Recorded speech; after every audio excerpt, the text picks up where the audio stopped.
It's exciting to be back for Modern Mystics today with Centauri Green in Burgess Hill, UK, and here I am in Cincinnati. And Hey.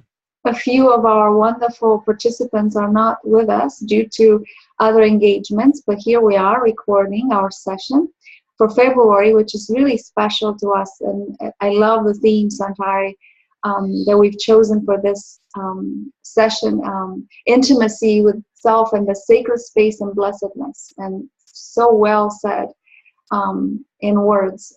If we're to use a few words to describe that sense of connection, deeper connection to everything that is, to self, to cosmos, to light, to love, to joy, that's the theme. So, And we'll show how interconnected they all are as well. yeah. So let's just choose one. Let's choose sacred choice, sacred and sacred space.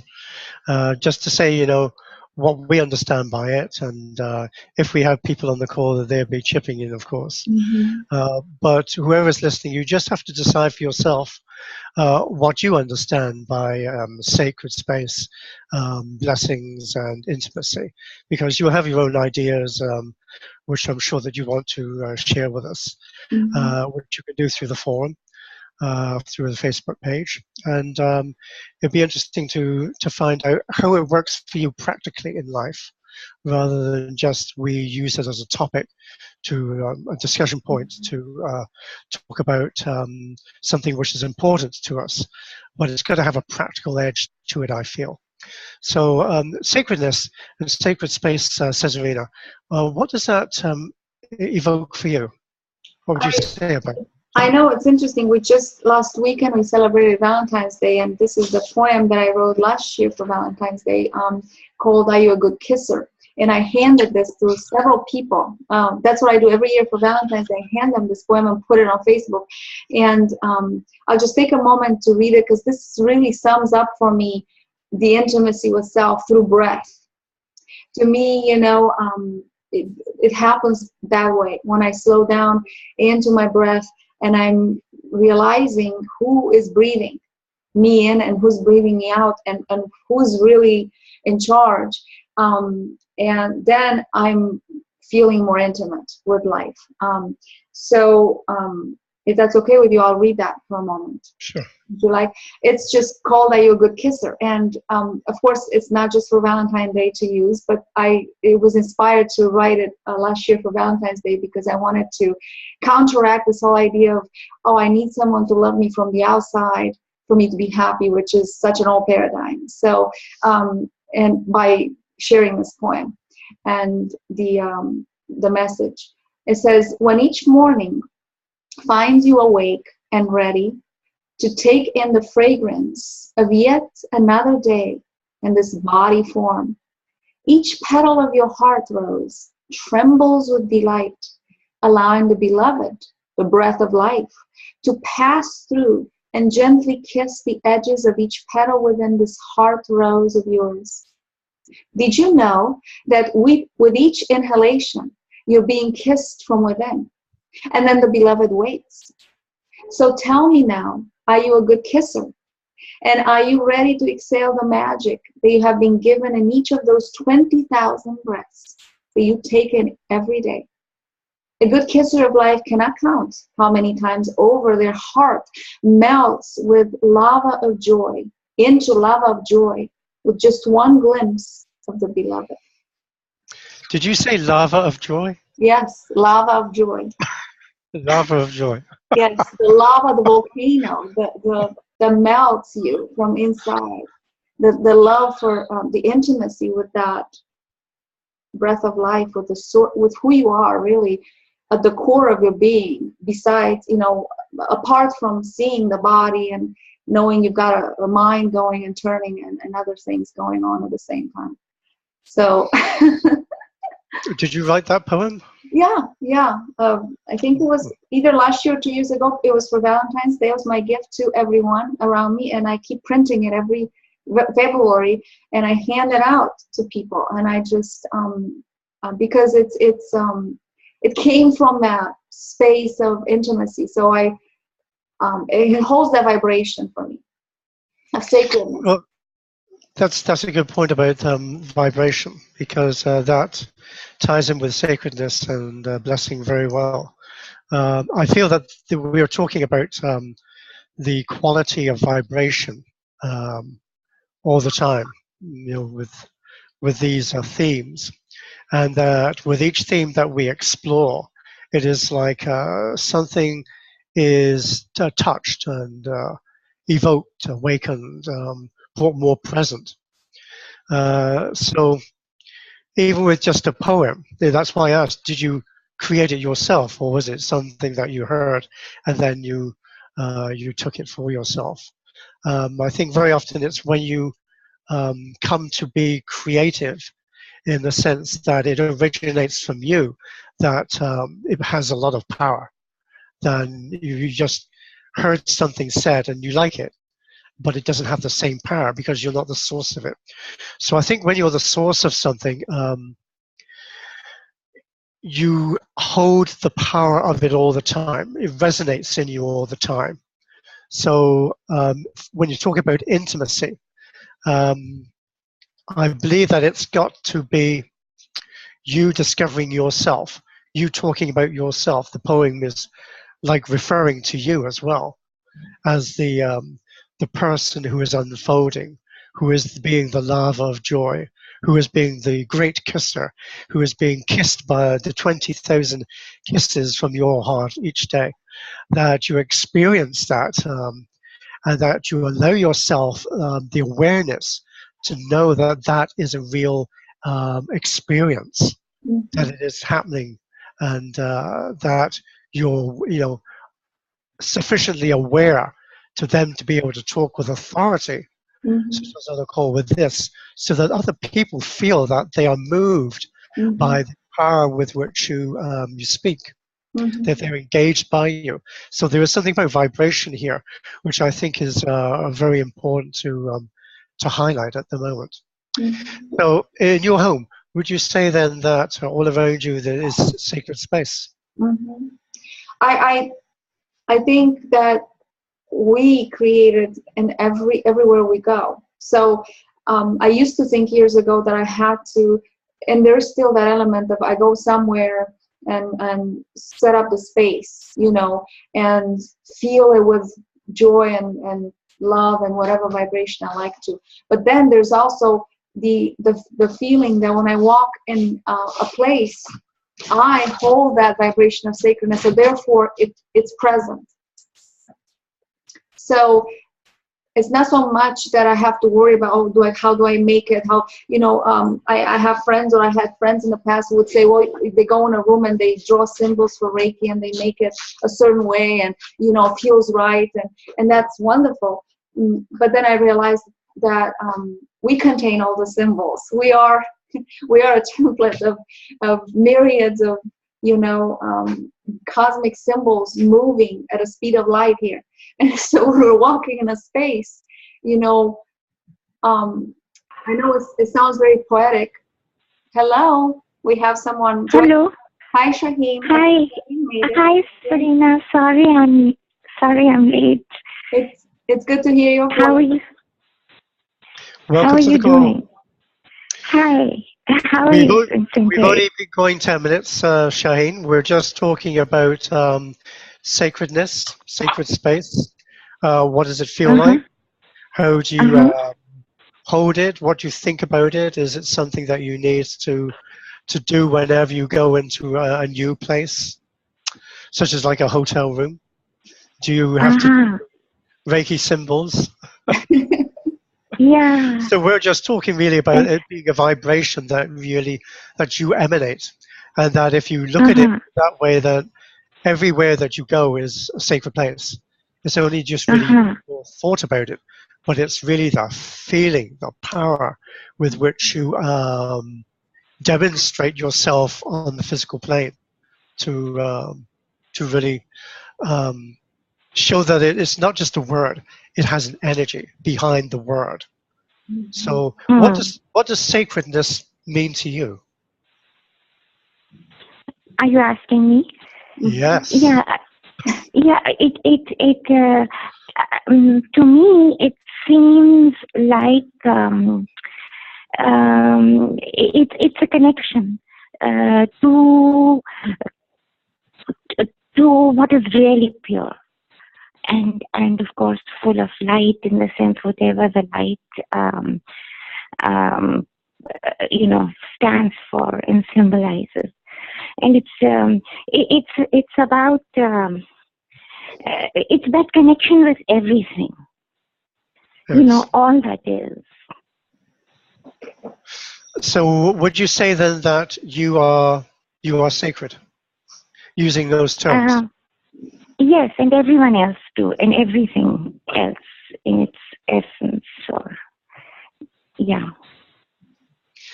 Do you feel that you have to tell people or show them, if you like, if they don't understand? Let's say, when we're talking here in terms of sacredness, if you have a shrine or a place of sanctuary in your home, do you say that this is what it is and have to explain it, or do people readily understand that you set something up as a place for yourself?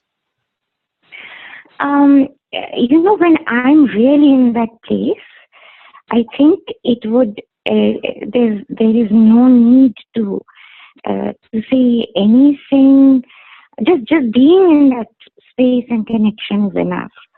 However, when I'm not, which is also pretty frequent, then then of course. The clarity isn't there, and that clear connection isn't there, and people can't feel it. So I guess there has to be more, more effort has to be made to use different forms of expression. So what would we say about your home?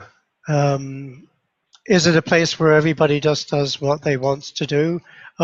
Do people clash, or do people feel that when they come home that they're all aligned together because of the vibration with which you hold things?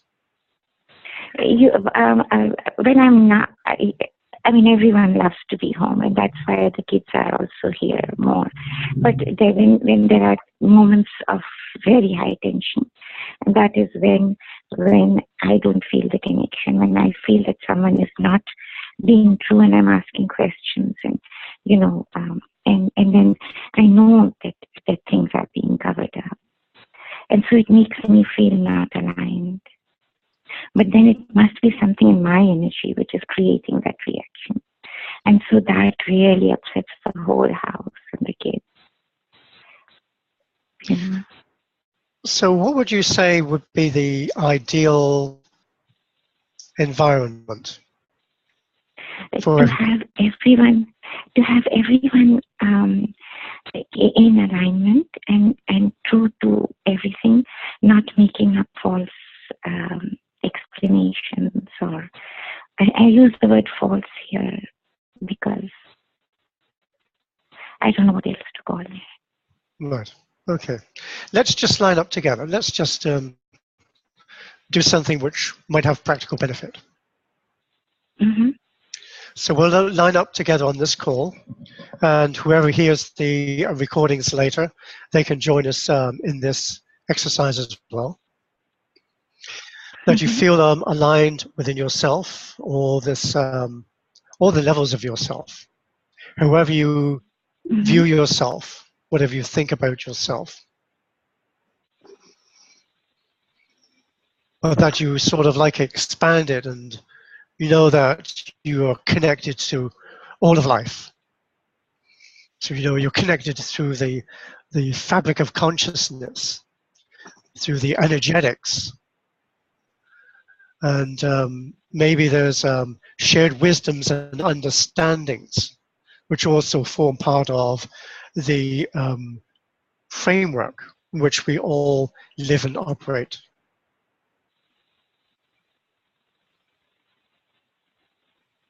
And sort of when you do that, you just feel that nothing further needs to be done, that everything is as it should be, that you're witnessing the sacred in others, or you're feeling the touch of the divine, if you want to call it that.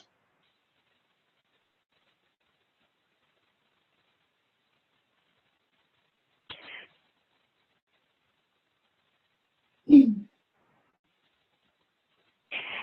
know, Sanjay, and I'm referring to relationships.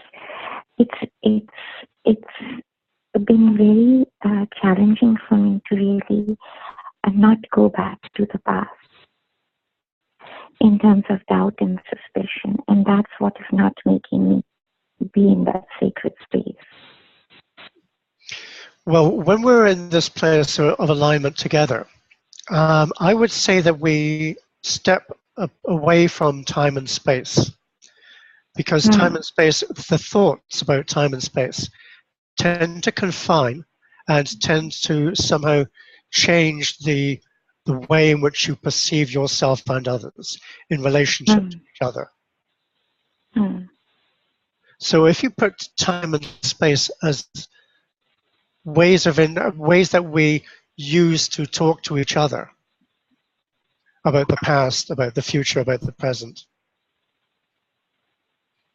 but that don't really, in the infinity of life, it doesn't really make any difference whatsoever, because you are an eternal being, because you're not confined to this physical life, and this physical life isn't the sum of everything. I think you've got to move away from that level of thinking and suddenly start to explore the possibility that you know yourself in so many other different ways, and that you are, in a sense, the most powerful creation that you can be.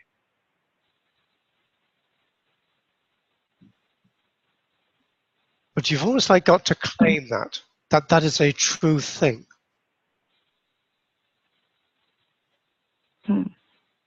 So sacred isn't just something that exists for people on planet Earth, and it has a particular feel and vibration. And we talk about relationships as a way that people connect together.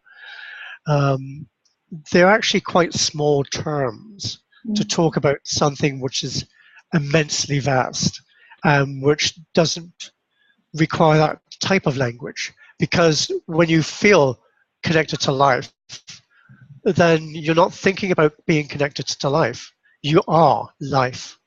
You are the thrill of life. You're the power of life. You are the energetic that could move a universe. But you've always got to know that, to own it, to recognize it, to feel it, to stand in the place of it.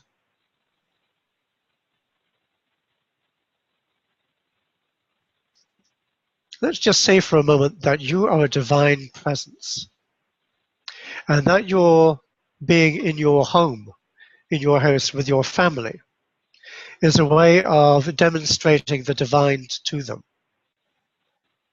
Let's just use that language for a moment. And you say about the sacred, you say about peace. And you probably would also put there about wholeness. But also feel about the quality which you are as a divine presence. There's a multitude of things you might say, a multitude of qualities that you might exhibit in your conversations with people, in the way that you treat people, think about them, look at them. Everything that you do has power in it.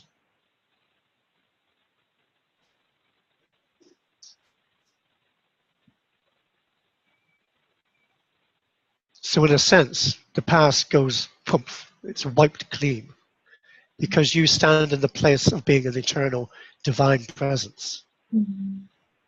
I'll use the word divine just because I think it has a particular feel of vibration which you are very much akin to.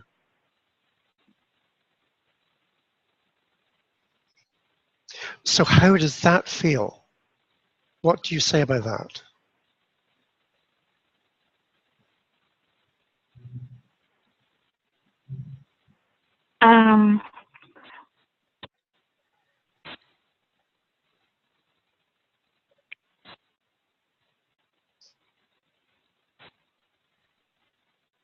I don't know if I'm feeling that full power.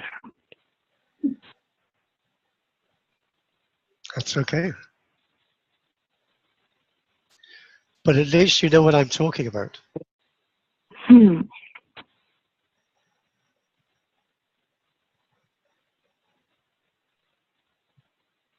It's always there. So even if you don't feel it, it doesn't mean it's not existing and watching and observing you saying, I don't feel it. It's like a fish being in the ocean and saying, well, I don't know if this is the ocean. But the fish, nevertheless, is going to be swimming in the ocean is the natural state. Does that make sense, Shaheen? That's what came to me, that, we're fish in this huge ocean, and we're, the substance that we're made of is the same substance, the ocean itself, of life. And yet sometimes the fish can sometimes say, well, I'm thirsty and I don't really know what to get water. And all along that story, that says the fish is asking for water and then he's swimming in the ocean at the same time. Yeah, that seems very true. So, and we've done this many times before. Yes, we have. Yeah.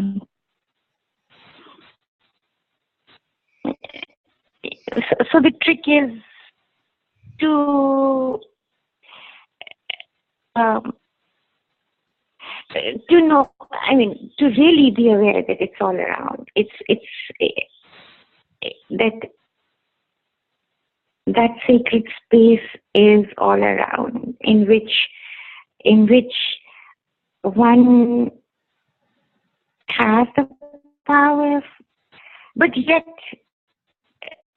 feels the power. It's the feeling of the power. Yeah. There is that. There is looking for the energy and testing things relating to energy. But there's also acknowledging that there's a fundamental truth, that you are so much more than you perhaps you give yourself credence for. In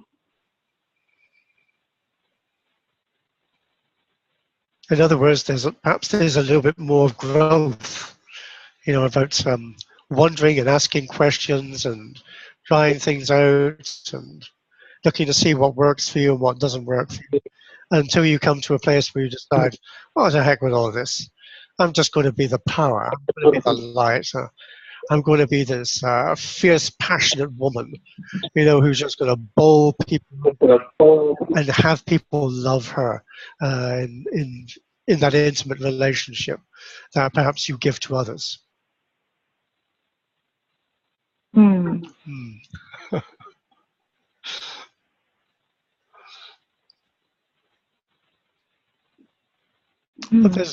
But there's no pressure.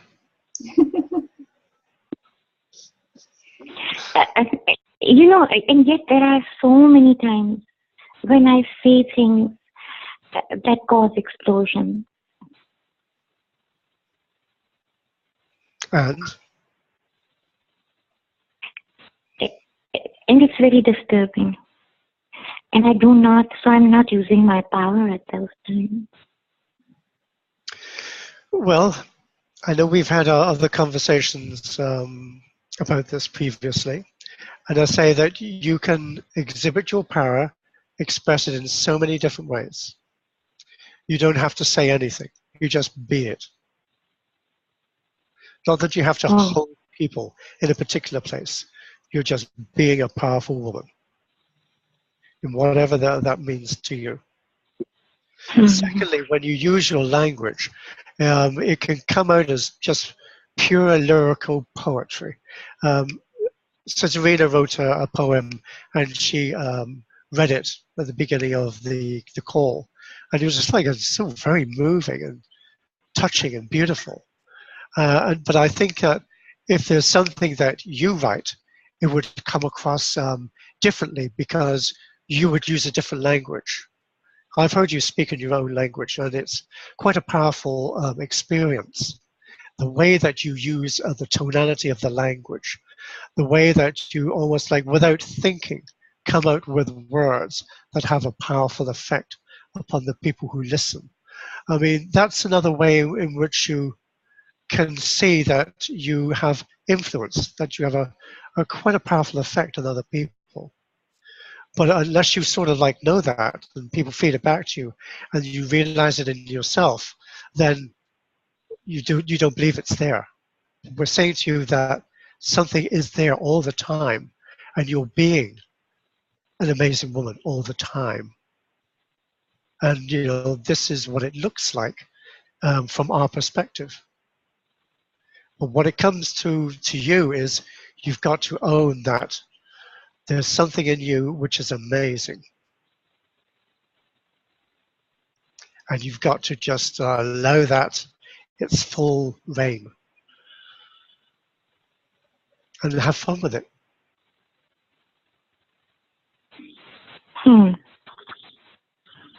True. I don't listen. I really intend to go back and listen again to these conversations because I feel that they really reinforce things for me. But I just, speaking of time and space, how do I create the time to do all of that? Do whatever's most important to you. It comes back to energy as well. If you feel energized to listen to past recordings or to attend workshops or attend classes, calls such as this, then you feel drawn to do it. If you're trying to do something which you'd have no real interest in, or you're trying to do something for other people which you have no real commitment to, then you don't have the energy for it. You literally don't have the energy for it. And you know that you don't have the energy for it. So that will be a clear indication to you. Yeah, that makes sense.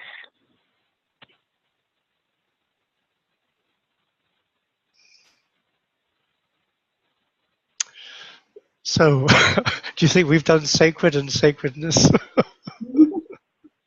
and sacred space? Am I the only one on the call other than you two?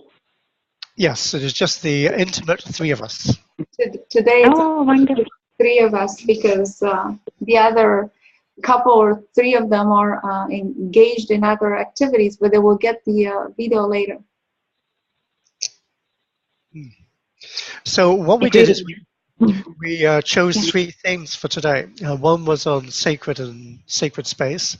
One was on blessedness, and the other was on intimacy. And we said at the beginning that really they're all interlinked together, and that there are ways in which when we talk about something like blessings, for example, then we have a particular idea about what that means. We have a particular feeling about what a blessing is. We know that if you give someone a blessing, it has an energetic effect. It's not just talking about a blessing and giving a blessing.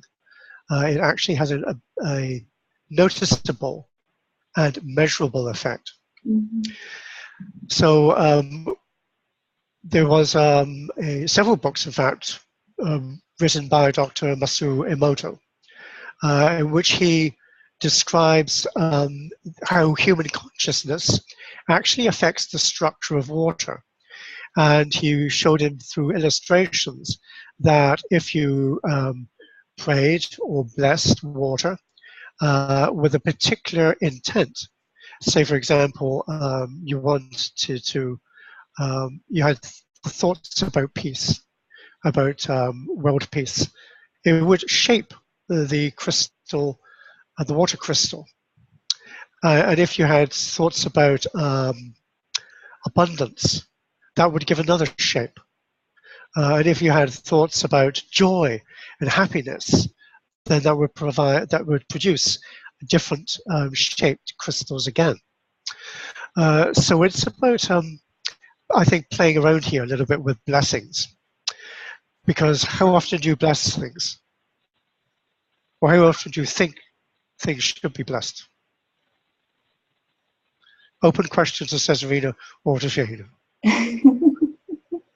We don't think often of blessing things now. We just go about our days, but I think it's a wonderful concept because it will engage you to practice being that light and then knowing yourself through the blessing. So the more often I would think you do it, then it's happening on default mode. So it will always happen.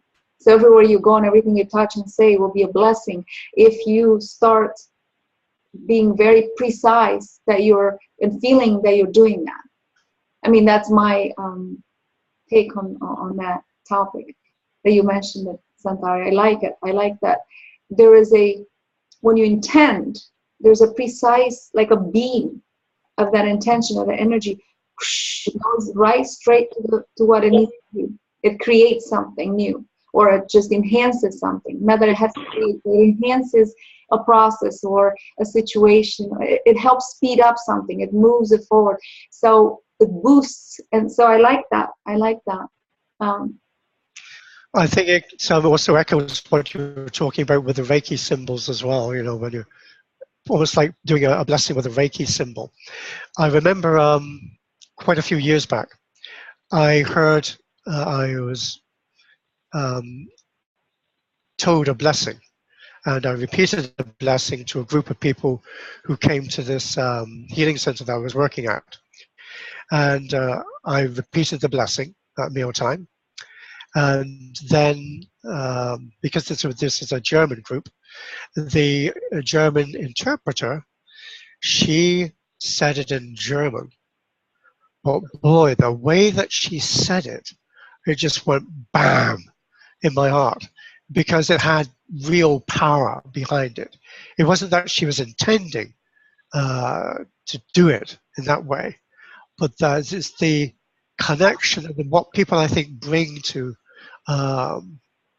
this, let's say, a sacred act, because blessing is a sacred act in my books, is that it does sort of like give a vibratory feel to the field in which you're being present.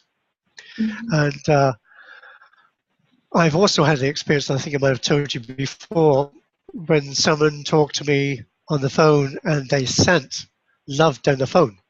And then it's again like, wow, it was a tangible effect that somebody did. And it certainly wasn't like touching me in any physical sense. It had a feeling in me. It resonated something in me. So there's this ability that we have to make something uplifted. And to uplift, I think, is an amazing, it gives you an amazing insight into what is possible when you do things with intention. So let's just pick something that you would like to give a blessing to. I'll pick my cats. Perfect. So for Shaheen, she has a couple of cats which aren't doing very well at the moment. Yeah, I'll pick my family, and then of course want it to be extended to everyone, the whole human family. Okay, I'll extend it to the cosmos. I think we'll cover all the bases. Yeah. So it is like we get aligned to what it is that we want to bless. You know, that you have a right relationship, let's say, to it, and that you feel within you there is the amazing sense of connection to the power that always resides in that place. Let's say a sacred space, just a term. And that you are the power. You are the power to bless, to evoke movement, to put things in its divine right order, however you want to term it for yourself. And it's done very lightly. You just think about it it's done. The cosmos is a blessed place, full of amazing insights and opportunities. A place where there is fire and movement, spiritual fire, spiritual movement. Where people just come together and they meet and they share and then they move on. But that moment of sharing is just like a precious kiss that lasts forever.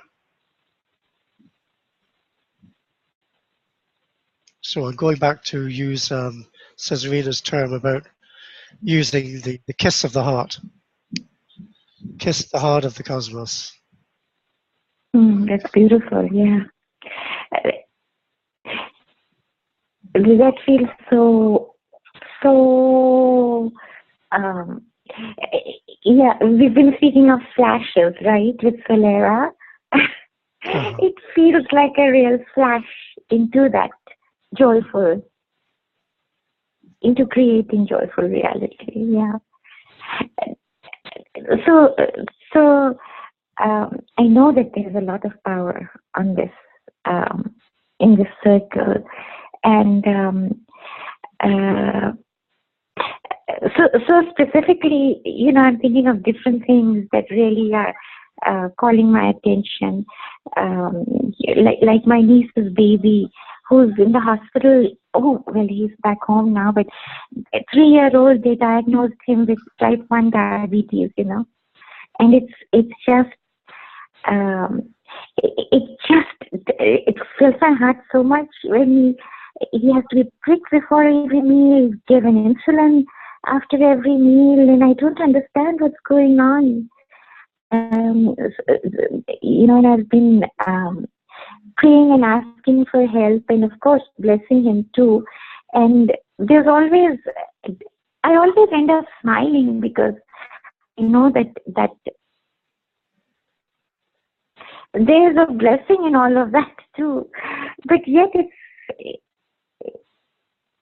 it's I don't know how to express this. It's a difficult thing to see. I think it would be very useful of you not to be concerned, because when you get concerned, you get worried. When you get worried, you get anxious. When you get anxious, you start to slip out of that space that we talked about earlier. But if you can be in the blessed experience, let's call it, that no matter what it sometimes may look like, something is being amazingly achieved. You know, even if a baby is, well, you might say, fighting for life and doesn't make it, it is not a tragedy. Once you start to see things like that as a tragedy, then I say you're no longer in the game. You're questioning, you're railing, you're not understanding. Yeah. But if you go into the energetics, and if you align with the consciousness of everything that is happening everywhere, and you feel that not only are you a part of all of that, but you feel the flow of it. You see that there is an intelligence that is working through all of life, through working through people, through animals, through everything that we might conceive of and give a name to and have a relationship with. That all of it somehow is orchestrated in an amazingly perfected way. And who says what is perfect and what is not perfect? Who says what is sacred and what is not sacred? These are just terms that people use to talk about and to identify something. But again, if we move beyond that, you sort of like come to a place of realization that is in awe of the things that are being achieved. If someone comes here for only a few hours as a baby, but has an experience, or to give experience to others, to move others, to shape others, to move them from the fearful place into a place of which explodes with understanding and with joy.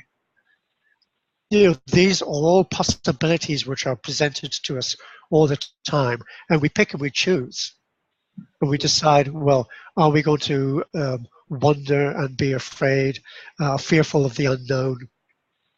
Or are we going to celebrate the amazingness of life and look at the miraculous movements that people go through every single day and feel that we are not separate from any of that? That is actually the joy and the experience that we've come to share here. Awesome. Yeah. So tell me, the divine words that would come from my heart to bless every moment of every day for everyone. Did you say you want me to give you the divine words? Yes. Okay, let it be so.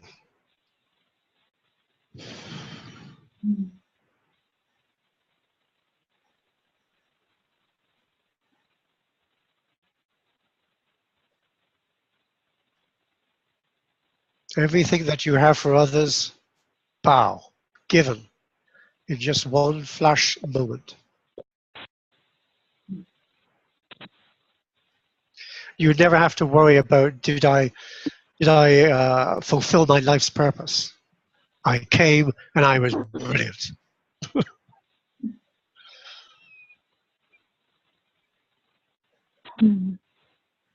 But you can continue being brilliant, of course.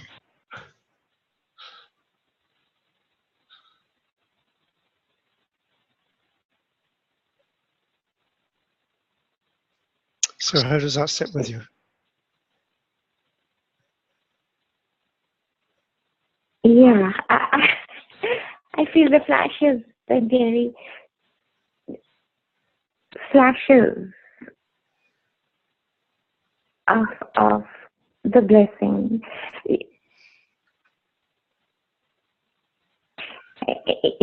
And to tell you the truth, I do feel more blessed than not, at more times.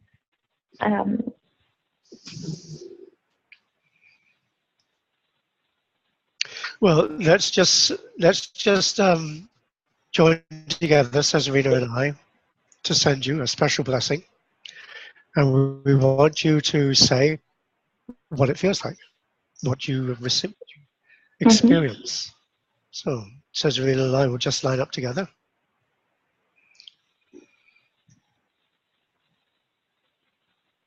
And send the blessing to Shane.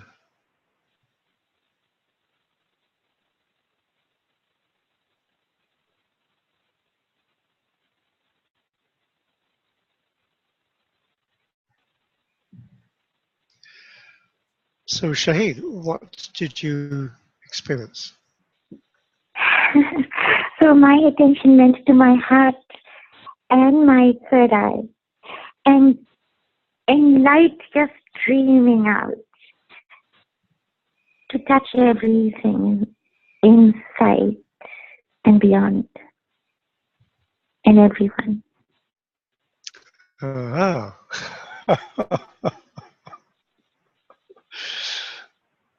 And did you expect that?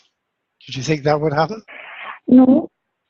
I didn't know what would happen. But also, as I always say, I just, and this has happened to me a lot on the calls too, just in Arabic, Alhamdulillah, Shukr Alhamdulillah, Alhamdulillah. That is just gratitude to the extreme. No, I didn't have any thought behind my sending of this blessing, but I knew it would be a powerful thing for you. And the fact that you have responded by sending almost like the same out to others, I think is just clearly underlines that what we do has amazing, powerful consequences.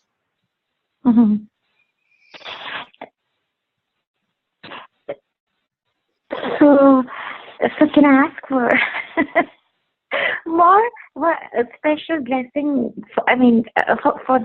For everyone, families, and my son is getting married in Mexico in July, and I know that you're so powerful. Can I ask for a blessing to bless Asghar and his wife to be in their life and the whole event? Well, let me just reach over to my sack here. Santa reaches into his sack. It's not Christmas yet. Yes, of course we will. But let's do it all together. Mm-hmm.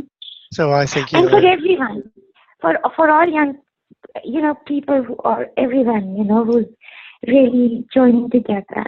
May it be a connection of heart and light for always. Mm-hmm. Yes, I don't have a naughty and nice list. So let's the three of us line up together.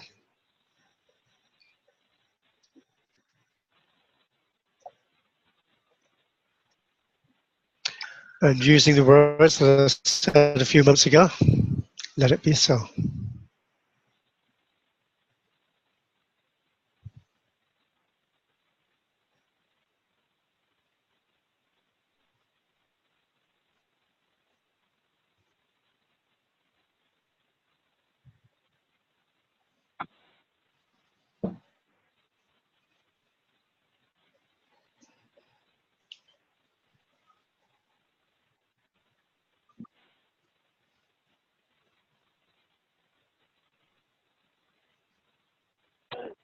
Done.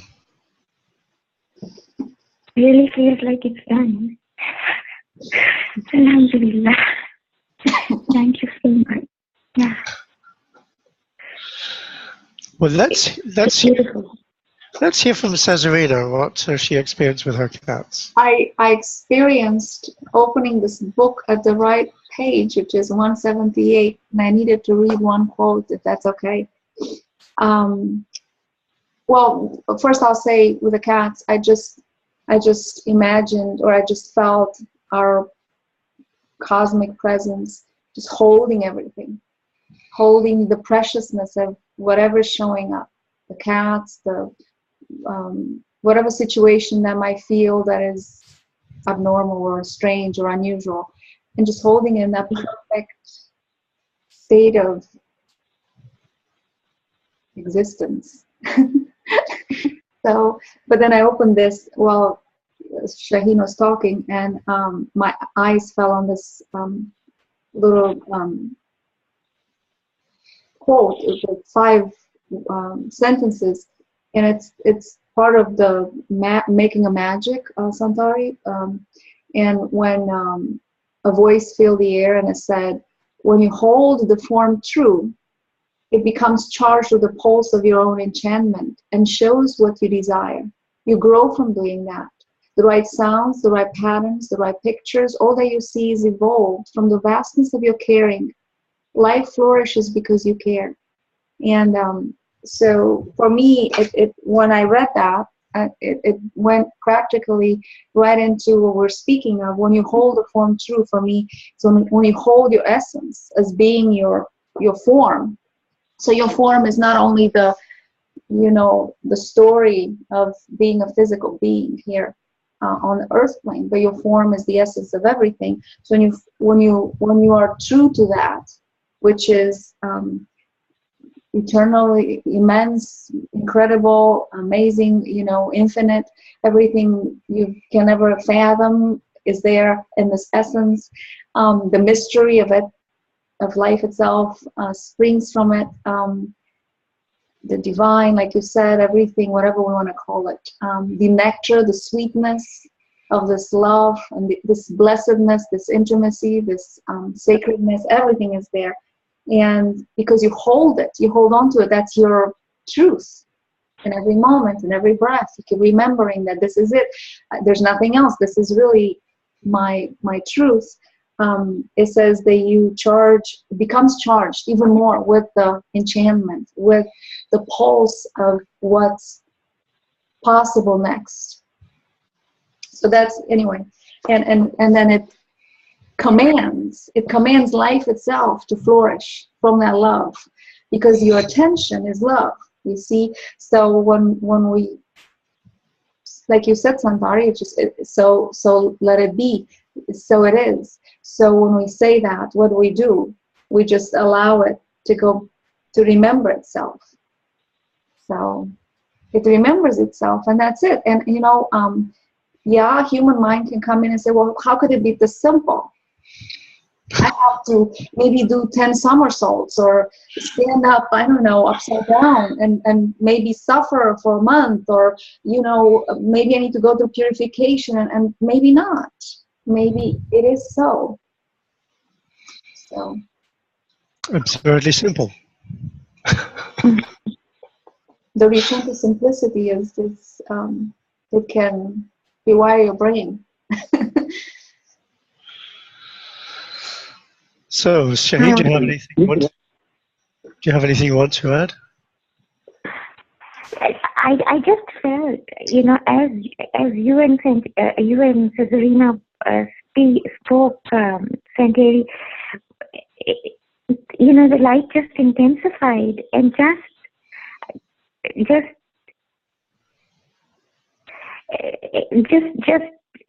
became so intense. All I could see is that glorious, you know, illumination. As if you needed any proof. Yeah.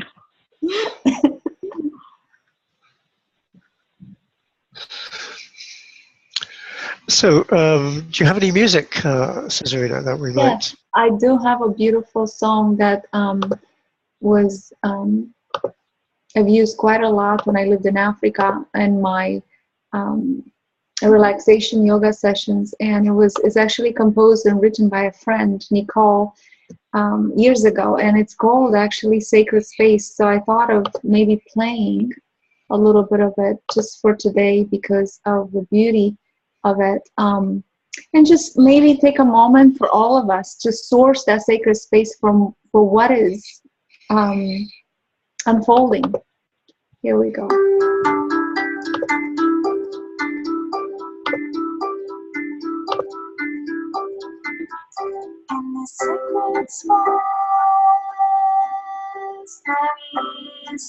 And if I'll take a moment while we listen to show a couple of or satellite. I think you could do it just to volume down a little bit. Yeah.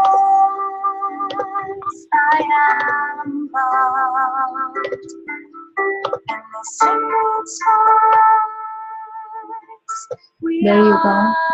And so taking the little fingers and crossing them, the ring fingers. The middle fingers touch on the top and the other ones stay open. And just simply bringing them to the heart space. Shaheen won't be able to see this. She won't be able to, but all I'm doing, Shaheen, is weaving my fingers, my palms together and placing them on my hand, on my heart. And just breathing.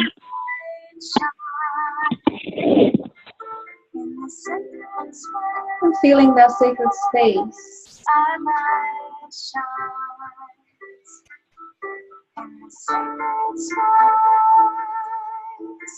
How we shine.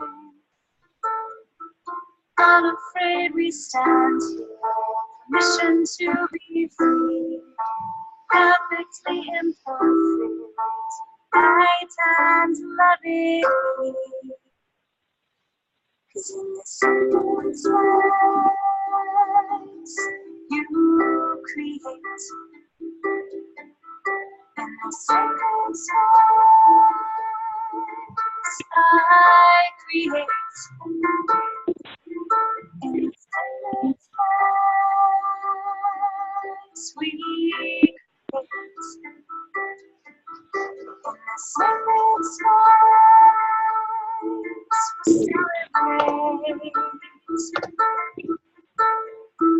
and our highest wishes, choices that we make, wisdom that's inside of us, guide each step we take. 'Cause in this sacred space, you are home. In this sacred space, I am home.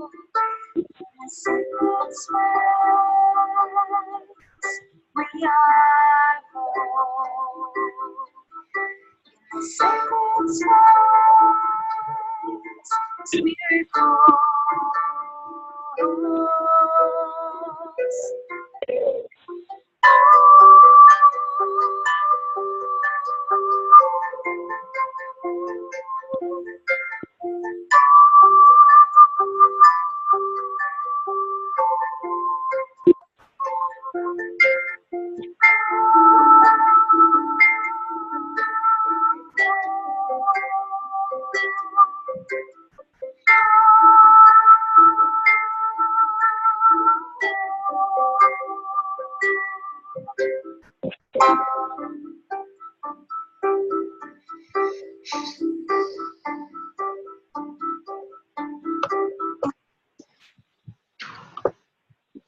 So how does it feel to be in the sacred space of a melody where it says you are whole and complete and you create from that space?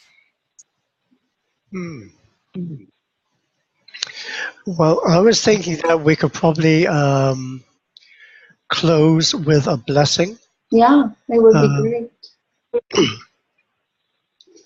I mean, I don't do many blessings myself, but what I do is I talk to the computer and the car whenever I use them. First thing in the morning, I come into the office, I have two computers, a desktop and a laptop.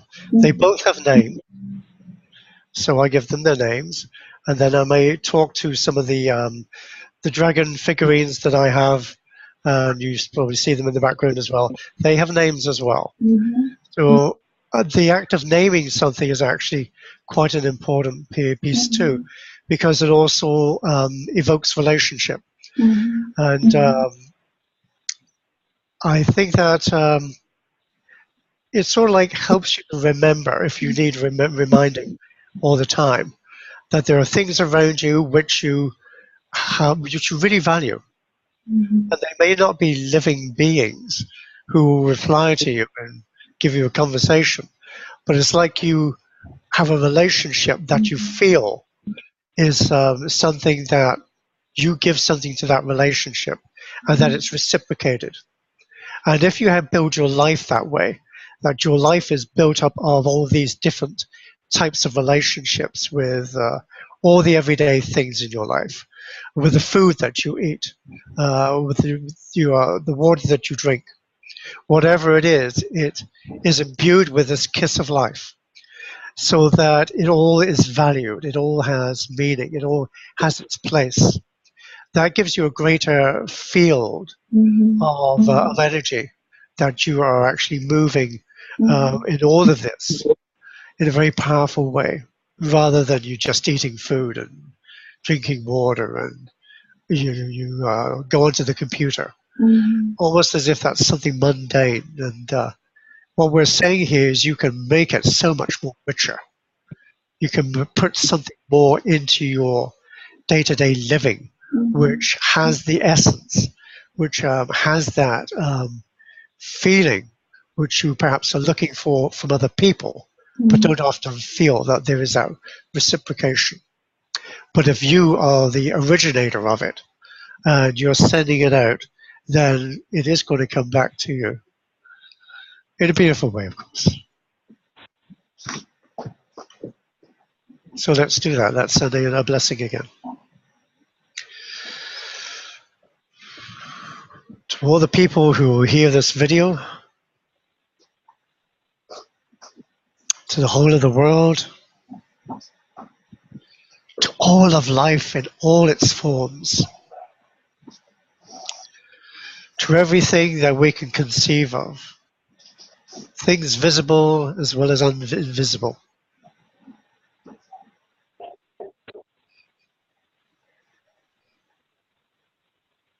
Just bless it all.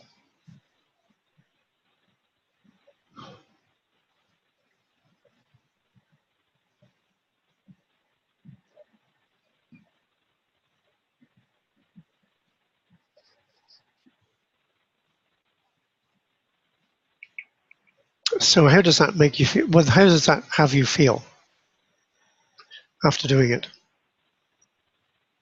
Very blissful, very light. Just the quality of being in pure peace and pure joy.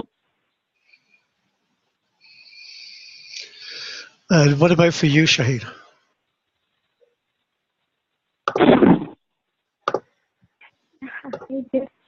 It just was, it just lifted me up to I guess, to the most sacred place, which was very blissful. Then don't forget to bless. Mm-hmm. And have conversations. I talk to my car as well. I always tell her she's doing a great job. She's having a long life, and I'm blessed to have her to take me places. So.